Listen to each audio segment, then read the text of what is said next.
कक्षा 9वीं के सभी विद्यार्थियों, 6 मार्च के दिन आपका एमपी बोर्ड में पेपर है। उसी श्रृंखला में आज हम हिंदी का पेपर समझेंगे। चलिए तो बिना किसी देरी के वीडियो की शुरुआत करते हैं। सुमित्रा नंदन पंत जो है किसके कवि माने जाते हैं? देखो, छायावाद के कवि माने जाते हैं सुमित्रा नंदन पंत। सर्वेश्वर दयाल सक्सेना की रचना है काठ की घंटिया। वीर रस का स्थायी भाव, ठीक है, वीर रस का जो स्थायी भाव है वो उत्साह है। और भयानक रस का जो स्थायी भाव होता है, भयानक रस का स्थायी भाव होता है भय। और श्रृंगार रस का स्थायी भाव होता है आपका रति। और रौद्र रस का जो स्थायी भाव होता है वो होता है क्रोध। ठीक है भैया। चलिए, तिब्बत, और ये तो वीर का ऐसे ही है, लिख सकते हैं आप, है ना भैया, ये याद रखना है आपको ना, इसमें से एक आएगा जरूर। तिब्बत में अधिकतर जमीन किसको दे दी जाती है? तो जागीरदारों को तिब्बत की जमीन दे दी गई थी। रचना के आधार पर वाक्य के कितने भेद होते हैं? रचना के आधार पर वाक्य के 3 भेद होते हैं। मृदुला गर्ग की रचना कौन सी है? मृदुला जो गर्ग है उनकी रचना है मेरे संग की औरतें। ठीक है भैया। कोयल, तुम किसका संदेश देना चाहती हो? जिसके कारण स्थायी भाव जागृत हो वहां आलंबन कहलाता है। अभिमान में मान प्रत्यय लगा है। क्या है अभिमान में? कौन सा प्रत्यय लगा है? मान। उमा ने बीए की परीक्षा पास कर ली थी। महादेवी को एक कविता पाठ पर चांदी का कटोरा मिला था जो उन्होंने गांधी जी को दे दिया था। एकांकी में कितने अंक होते हैं? देखो, एकांकी जो एक एपिसोड की होती है और नाटक जो होती है, नाटक आप देख रहे हो, ठीक है, कोई सी भी नाटक, बहुत सारे नाटक आते टीवी में, ठीक है, उनमें से कोई सी भी एक नाटक जो रहती है, हर एक नाटक को देखते हो उसमें बहुत सारे एपिसोड होते हैं। पिछले एपिसोड में आपने देखा, पिछले एपिसोड में आपने ये देखा, तो इसे कहते हैं अपन अंक। और एकांकी जो होती है ना उसमें एक ही एपिसोड होता है। अगला है चारू चंद्र की चंचल किरणें। चारू चंद्र की चंचल किरणें, यहां पर आ जाएगा अनुप्रास अलंकार। क्या जाएगा इसका एकदम राइट आंसर? अनुप्रास अलंकार। बिहार, बिहार का जाएगा जाबिर हुसैन। मात्र ही भर, ये मात्र ही भर क्या है? आपका निपात शब्द है। क्या है? निपात। प्यारेलाल शर्मा का मिलान करना है आपको स्वतंत्रता सेनानियों से। नाटक के सम्राट जो है जयशंकर प्रसाद को कहा जाता। बहुत पूछता भैया, है ना, संसाधनों का अपव्यय हो रहा है। अपव्यय मतलब खर्च हो रहे हैं। सत्य सत्य है। छायावादी काव्य का में प्रकृति का मानवीकरण किया गया है। बिल्कुल राइट बात है। दोहा जो है मातृक छंद है। सत्य है। एक टोपी पर 25 जूते न्योछावर होते, ये गलत बात रहेगी आपकी, क्योंकि हमेशा टोपी से जानना कीमती क्या होता है? जूता होता है। किरण शब्द का पर्यायवाची रश्मि है। बिल्कुल। उमा के व्यक्तिगत में साहस की कमी थी? नहीं। ठीक है। आचार्य रामचंद्र शुक्ल हिंदी के प्रसिद्ध निबंधकार, निबंध लेखक है। सत्य है। देखो, आपकी बुक में बताया गया एक पाठ में कि मरकत सा खुला डिब्बा के जैसा क्या है? पर्वतीय ग्राम जो है गांवों को मरकत से खुला डिब्बा की तरह बताया गया है। थोड़ा सा छोटा करें जब समझ में आएगा। स्थायी भाव को जगाने वाले तथा उद्दीपित करने वाले कारक को हम कहते हैं तो विभाव। महादेवी वर्मा ने के परिवार में हिंदी को कौन लाया? महादेवी वर्मा के परिवार में हिंदी को महादेवी वर्मा की माता जी लाई थी। उपसर्ग शब्द कहाँ जुड़ता है? शब्द के पहले। विवाह को बिजनेस कौन कहता है? गोपाल प्रसाद। नाटक में कितने अंक होते हैं? नाटक में होते हैं अनेक अंक। इतना हो गया भैया। अब क्वेश्चन नंबर 6 देखो, भक्ति काल की 2 प्रमुख विशेषताएं लिखिए। सगुण भक्ति काव्य धारा की प्रमुख कवि और उनकी रचनाएं लिखना है। तो ये मैं सारे क्वेश्चन है ना आपको अभी पूरा सॉल्यूशन के साथ बताऊंगा। पहले आप प्रश्नों को देखो, यदि आपको आते हैं तो ठीक है, नहीं आते हैं तो मैं अभी जो सॉल्यूशन दे रहा हूँ उसमें से आपको कंप्लीट कर लेना है ना। चलिए आगे बढ़ते हैं। ब्रजभूमि के प्रति रसखान, ये आप तो प्रश्न का स्क्रीनशॉट लो क्योंकि अभी सॉल्यूशन भी तो देखेंगे अपन ना बेटा इसका। हमारे 9th क्लास वाले बच्चे बड़े ही समझदार हैं और उनको अच्छे नंबर प्राप्त करना है। ठीक है, तो वो मेहनत भी करते हैं जो बताया जा रहा है। ठीक है, आप तो निश्चिंत रहो, जो मैं प्रश्न बता रहा हूँ इनमें से अधिकतर फंसेंगे। मैं आपको इस तरह के 4 पेपर प्रोवाइड करा रहा हूँ, कोई रियल पेपर यदि शाम को रात में भी आता है ना तो बता दूंगा, है ना। पर आपको जब तक ये 4 पेपर जो मेरे द्वारा बताए जा रहे हैं, तीसरा पेपर आपका चल रहा है बेटा, है ना। ये क्वेश्चन नंबर 18 को देखना ध्यान से, हो गया इतना। ये क्वेश्चन नंबर 19 है आपका, ये यहाँ से 19 का अथवा रहेगा।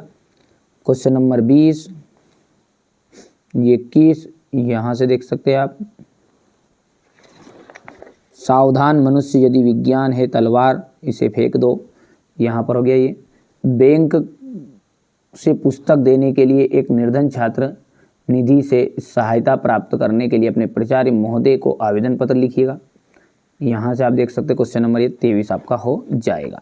तो ये तो बेटा मैंने ना पूरा पेपर आपको बता दिया है। क्या बता दिया है? पूरा पेपर बता दिया है। चलिए अब इसका है ना अच्छे से अपन सॉल्यूशन को अच्छे से समझ लेते हैं। चलिए, तो यहाँ से आपको है ना पूरा सॉल्यूशन देखना है बेटा। छायावाद के प्रमुख 4 कवि और उनकी रचनाएं लिखना है। तो देखो, जयशंकर प्रसाद है, इनकी रचनाएं हैं कामयानी, लहर, झरना, आंसू। सूर्यकांत त्रिपाठी, निराला, अनामिका, परिमल। महादेवी वर्मा, निहार और रश्मि। सुमित्रा नंदन पंत के जाएगी युगवानी और वीणा। यहाँ से आप इसको स्क्रीनशॉट के माध्यम से कंप्लीट कर सकते हैं। आगे बढ़ते हैं। कबीर ने ज्ञान के किस प्रकार के ज्ञान को महत्व दिया है? तो कबीर ने भेदभाव, छल कपट, सांप्रदायिकता से रहित शुद्ध ज्ञान को महत्व दिया है। सांसारिक व्यक्ति अनावश्यक मोह माया में फंसकर और ठीक है भैया मोह माया में फंसकर उसकी ओर ध्यान नहीं देता है। ठीक है, बकवास करता रहता है और ध्यान में केवल ध्यान नहीं देता है। ये आपको अगला जो है 7वां है यहाँ पर। ठीक है, ये बढ़िया से स्क्रीनशॉट लोगे बच्चे, है ना। आगे देखते हैं। सखी ने गोपी से कृष्ण का कैसा रूप धारण करने का आग्रह किया था? अपने शब्दों में बताइए। हो गया। आपके विचार से स्वतंत्रता सेनानियों और अपराधियों के साथ एक सा व्यवहार क्यों किया जाता होगा? क्वेश्चन नंबर 9 देखिएगा। मेघ रूपी मेहमान आने से वातावरण में क्या परिवर्तन हुए? लता ने बादल रूपी मेहमान को किस तरह देखा और क्यों? पाठ्य मुक्तक और गेय मुक्तक में अंतर आपको बताना है। यहाँ से देख सकते हैं। पाठ्य मुक्तक जो होते हैं ना पढ़े जाते हैं, गेय मुक्तक गाए जाते हैं। ये देखिए अंतर देख सकते, थोड़ा सा छोटा कर देता हूँ, ये हो जाएगा ना। वीर रस का परिभाषा लिखते हुए उदाहरण दीजिएगा। बुंदेले हरबोरों के मुख से हमने सुनी कहानी थी, खूब लड़ी मर्दानी वो तो झांसी वाली रानी थी। अलंकार की परिभाषा तथा उसके भेद बताइएगा। ये हो गया यहाँ पर शब्द अलंकार और अर्थ अलंकार। दोहा छंद की परिभाषा उदाहरण सहित बताना है आपको। यहाँ पर देखिएगा, रईमन पानी राखिए बिन पानी सब सुन, पानी गए ना ओबरे मोती मानस चुन। हो गया भैया। इसके बाद में जाएगा गद्य किसे कहते हैं? ये क्वेश्चन नंबर 12 है आपका। इसके अथवा में है कोई भी 2 प्रमुख नाटककारों के नाम लिखना है। जयशंकर प्रसाद हमारे नाटक सम्राट कहे जाते हैं। हरिकृष्ण प्रेमी, राजकुमार वर्मा, उदय शंकर भट्ट। हो गया इतना 4 तक। प्रेमचंद की भाषा शैली की विशेषताएं आपको बतानी है। ये हो गई है। आपकी भाषा के 2 रूप पढ़ने को मिलते हैं। प्रथम रूप में संस्कृत भाषा के तत्सम रूपों की अधिकता है तथा द्वितीय रूप में उर्दू, संस्कृत और हिंदी के व्यवहारिक का प्रयोग देखने को मिलता है। उनकी भाषा में सहज प्रभाव और सरल बोलचाल को देखने को मिलेगा। ये आपकी शैली हो गई, यहाँ से देख सकते हैं। ओके भैया। महादेवी वर्मा के गद्य रचनाओं के नाम लिखिए।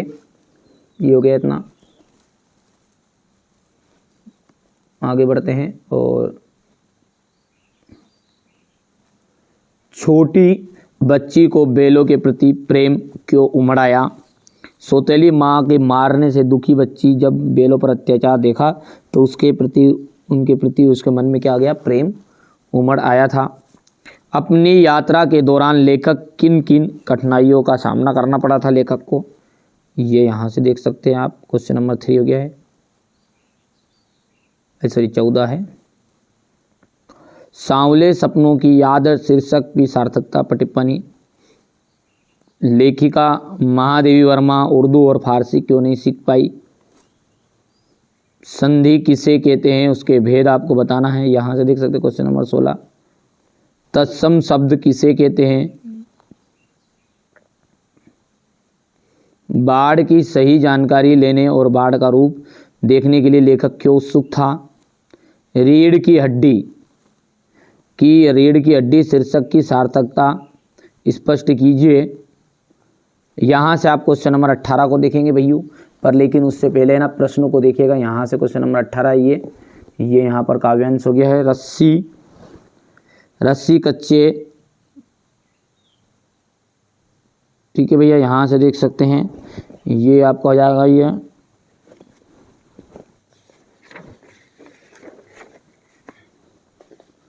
ये क्वेश्चन नंबर 19 को ध्यान से देखो आप, तो ये यहाँ पर हो जाएगा।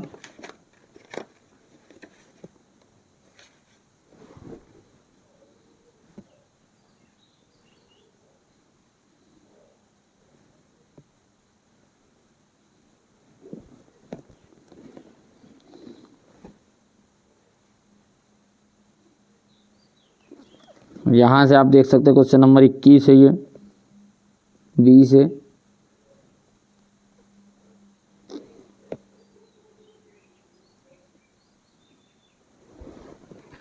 ये क्वेश्चन नंबर 21